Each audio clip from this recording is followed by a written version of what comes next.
അത് അറിഞ്ഞോ, നമ്മുടെ മാത്യു ചേട്ടനില്ലേ ഗൾഫിലുണ്ടായിരുന്ന പുള്ളി പുതിയ വീട് വെച്ചു. ആരെങ്കിലും വെറുതെ നോണ പറഞ്ഞ് പരത്തിയായിരിക്കും. അത് നാലാളോട് പറയാൻ നീയും ഒന്നുമില്ല, വെറുതെയാണ്. ആഹാ, നല്ല കാര്യം. മൂപ്പരൊരു 20-25 കൊല്ലമായിട്ട് ഗൾഫിലായിരുന്നു. ആ കുട്ടികൾക്കൊക്കെ സന്തോഷമായിട്ടുണ്ടാവും. മക്കളെ കാണുമ്പോൾ ഞാൻ അന്വേഷിച്ചു എന്ന് പറയണേ. നമ്മുടെ കണക്ക് പഠിപ്പിക്കുന്ന ബീന ടീച്ചറില്ലേ, HM ആയിട്ട് പ്രൊമോഷൻ കിട്ടി. എവിടുന്ന്?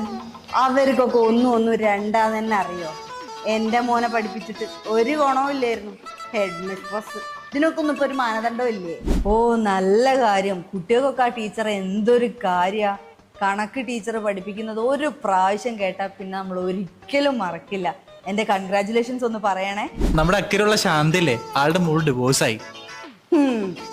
സംശയമുണ്ടോ? അന്നേ എനിക്ക് തോന്നിയിട്ടുണ്ട്. ഡോക്ടറെ കൊണ്ട് കെട്ടിക്കേറ്റായിരുന്നു. ഇപ്പൊ എന്തായി? തീർന്നില്ലേ? ഇത്രയേ ഉള്ളൂ. അയ്യോ, കഷ്ടമായല്ലോ. എന്തായാലും അവരാലോചിച്ച ഒരു ഡിസിഷൻ എടുക്കട്ടെ. രണ്ടും മുതിർന്ന കുട്ടികളല്ലേ. നമ്മൾ വെറുതെ അതിലൊരു അഭിപ്രായം പറഞ്ഞ് കൂടുതൽ വഷളാക്കണ്ട. ആ വീഡിയോ ഒക്കെ ചെയ്യുന്ന ഡോക്ടറില്ലേ, ഡോക്ടർക്ക് 1 ലക്ഷം ഫോളോവേഴ്സായി. ഡോക്ടർ അത്ര ഡോക്ടറാണ് ഹോസ്പിറ്റലിൽ പോയിരിക്കണം. ഇതിന്റെ മുന്നിൽ ഇരുന്ന് ഇങ്ങനെ വള ഇന്ന് പറയും ഇതാണ്, നാളെ പറയും അതാണ്. ഇതിലേതാ സത്യം? ഇവനൊന്നും അറിഞ്ഞൂടാ. ഇതിലും നന്നായിട്ട് എനിക്ക് അറിയാം. എന്ത് കാര്യം?